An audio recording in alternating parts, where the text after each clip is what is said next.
పరిశుద్ధ గ్రంథము నుండి పాత నిబంధన గ్రంథము లేవియకాండము 14వ అధ్యాయము. మరియు యెహోవా మోషేకు ఇలాగు సెలవిచ్చెను.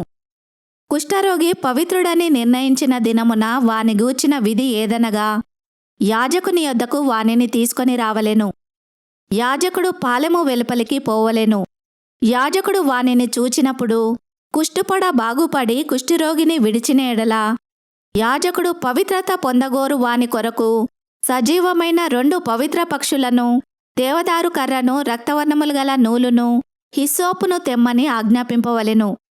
అప్పుడు యాజకుడు పారునీటిపైన మంటి పాత్రలో ఆ పక్షులలో ఒకదానిని చంపనాజ్ఞాపించి, సజీవమైన పక్షిని, ఆ దేవదారు కర్రను, రక్తవర్ణములు గల నూలును, హిస్సోపును తీసుకొని పారునీటిపైని చంపిన పక్షి రక్తములో వాటిని, సజీవమైన పక్షిని ముంచి, కుష్టు విషయములో పవిత్రత పొందగోరు వాని మీద 7 మారులు ప్రోక్షించి, వాడు పవిత్రుడని నిర్ణయించి, సజీవమైన పక్షి ఎగిరిపోవునట్లు దానిని వదిలివేయవలెను.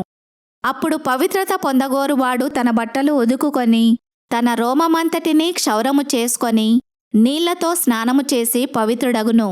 తరువాత వాడు పాలెము లోపలికి వచ్చి తన గుడారము వెలుపల 7 దినములు నివసింపవలెను. 7వ నాడు తన రోమమంతటినీ, తన తలను, తన గడ్డమును, తన కనుబొమ్మలను క్షౌరము చేసుకొనవలెను. తన రోమమంతటినీ క్షౌరము చేసుకొని బట్టలు ఉదుకుకొని యొడలు నీళ్లతో కడుగుకొని పవిత్రుడగును. 8వ నాడు వాడు నిర్దోషమైన 2 మగ గొర్రెపిల్లలను, నిర్దోషమైన ఏడాది ఆడు గొర్రెపిల్లను, నైవేద్యమునకై నూనె కలిపిన 3 10వ వంతుల గోధుమ పిండిని, 1 అర్ధసేరు నూనెను తీసుకొని రావలెను. పవిత్రపరచు యాజకుడు పవిత్రత పొందగోరు మనిషిని వాటితో ప్రత్యక్షపు గుడారం యొక్క ద్వారమున యెహోవా సన్నిధికి తీసుకొని రావలెను. అప్పుడు యాజకుడు 1 మొగ గొర్రెపిల్లను, అర్ధసేరు నూనెను తీసుకొని అపరాధ పరిహారార్థ బలిగా వాటిని దగ్గరకు తెచ్చి, అల్లాడింపబడు అర్పణగా యెహోవా సన్నిధిని వాటిని అల్లాడింపవలెను. అతడు పాప పరిహారార్థ బలి పశువును, దహన బలి పశువును వధించు పరిశుద్ధ స్థలములో ఆ గొర్రెపిల్లను వధింపవలెను. పాప పరిహారార్థమైన దాని వలె అపరాధ పరిహారార్థమైనదియు యాజకుని దగును. అది అతి పరిశుద్ధము.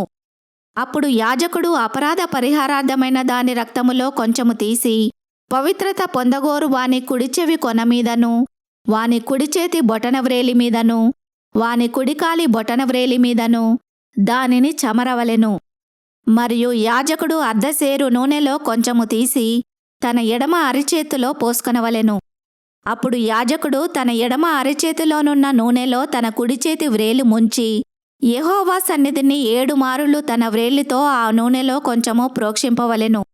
యాజకుడు తన అరిచేతిలోనున్న కొదువ నూనెలో కొంచెము తీసుకొని పవిత్రత పొందగోరు వాని కుడిచెవి కొన మీదను, వాని కుడిచేతి బొటనవ్రేలి మీదను, వాని కుడికాలి బొటనవ్రేలి మీదను ఉన్న అపరాధ పరిహారార్థ బలి పశువు యొక్క రక్తము మీద చమరవలెను.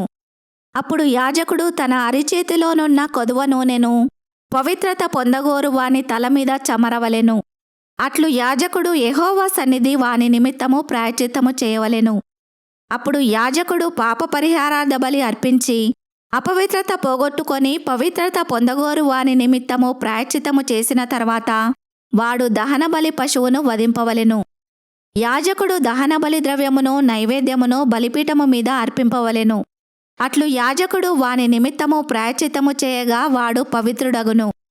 వాడు బీదవాడై పైన చెప్పినదంతయు తేజాలని ఎడల తన నిమిత్తము ప్రాయశ్చిత్తము కలుగుటకై వాడు అల్లాడించుటకు అపరాధ పరిహారార్థ బలిగా 1 గొర్రెపిల్లను, నైవేద్యముగా తూములో 10వ వంతు నూనెతో కలిపిన గోధుమ పిండిని, 1 అర్ధసేరు నూనెను, వారికి దొరకగల 2 తెల్లగువ్వలనే గాని 2 పావురపు పిల్లలనే గాని, అనగా పాప పరిహారార్థ బలిగా ఒకదానిని, దహన బలిగా ఒకదానిని తీసుకొని రావలెను. వాడు పవిత్రత పొంది 8వ నాడు యెహోవా సన్నిధికి ప్రత్యక్షపు గుడారం యొక్క ద్వారమునకు యాజకుని యొద్దకు వాటిని తీసుకొని రావలెను. యాజకుడు అపరాధ పరిహారార్థ బలియగు గొర్రెపిల్లను, అర్ధసేరు నూనెను తీసుకొని అల్లాడించు అర్పణముగా యెహోవా సన్నిధిని వాటిని అల్లాడింపవలెను. అప్పుడతడు అపరాధ పరిహారార్థ బలియగు గొర్రెపిల్లను వధింపవలెను. యాజకుడు ఆ అపరాధ పరిహారార్థ బలి పశువు యొక్క రక్తములో కొంచెము తీసుకొని పవిత్రత పొందగోరు వాని కుడి చెవి కొన మీదను, వాని కుడి చేతి బొటన వ్రేలి మీదను, వాని కుడికాలి బొటన వ్రేలి మీదను దానిని చమరవలెను. మరియు యాజకుడు ఆ నూనెలో కొంచెము తన ఎడమ అరిచేతిలో పోసుకొని, తన ఎడమ చేతిలోనున్న ఆ నూనెలో కొంచెము తన కుడి వ్రేలితో యెహోవా సన్నిధిని 7 మారులు ప్రోక్షింపవలెను.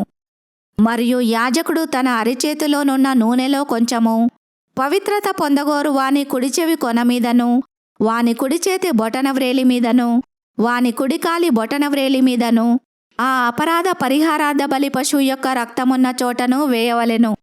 యాజకుని అరిచేతిలోనున్న కొదవ నూనెను అతడు పవిత్రత పొందగోరు వానికి యెహోవా సన్నిధిని ప్రాయశ్చిత్తము కలగజేయుటకు వాని తల మీద పోయవలెను.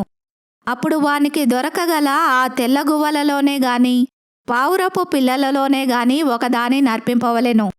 తన నైవేద్యముగాక వాటిలో తనకు దొరకగల పాప పరిహారార్థ బలిగా ఒకదానిని, దహన బలిగా ఒకదానిని అర్పింపవలెను.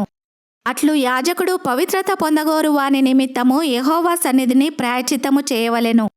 కుష్టుపొడ కలిగినవాడు పవిత్రత పొందతగిన వాటిని సంపాదింపలేని ఎడల వాటి విషయమైన విధి ఇదే. మరియు యెహోవా మోషే అహరోనులకు ఈలాగు సెలవిచ్చెను.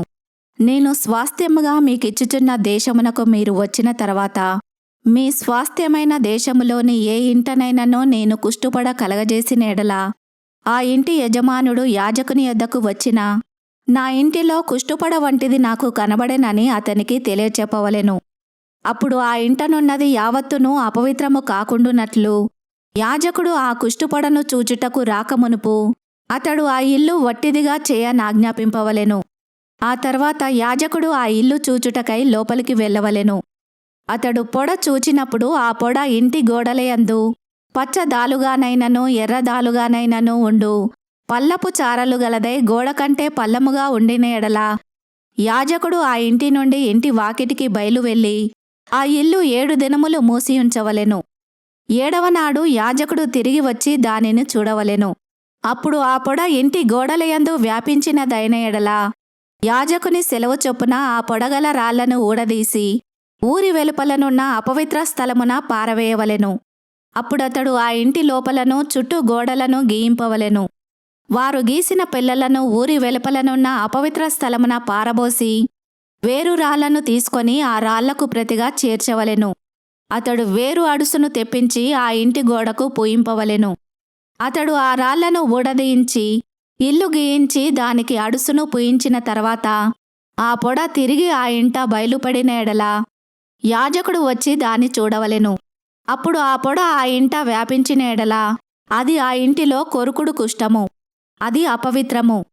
కాబట్టి అతడు ఆ ఇంటిని, దాని రాళ్లను, కర్రలను, సున్నమంతటిని పడగొట్టించి ఊరి వెలుపలనున్న అపవిత్ర స్థలమునకు వాటిని మోయించి పారబోయింపవలెను.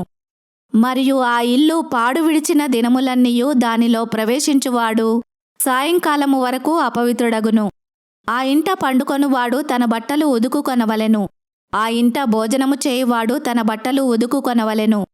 యాజకుడు వచ్చి లోపల ప్రవేశించి చూచునప్పుడు ఆ ఇంటికి అడుసు వేసిన తర్వాత ఆ పొడ ఇంటిలో వ్యాపింపకపోయినేడలా పొడ బాగుపడెను గనక ఆ ఇల్లు పవిత్రమని యాజకుడు నిర్ణయింపవలెను.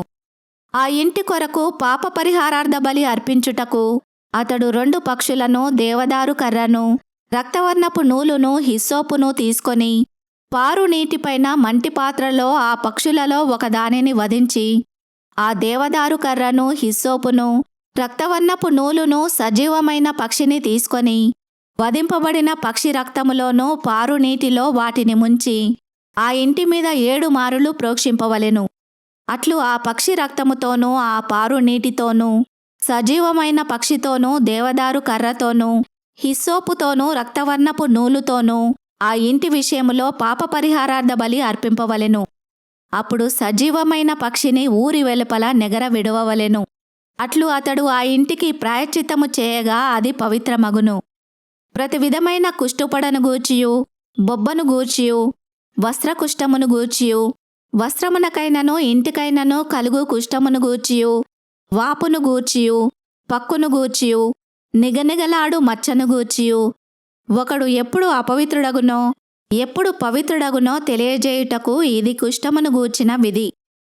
ఈ వాక్యమును విన్న మిమ్ములందరినీ దేవుడు దీవించునుగాక. ఆమెన్.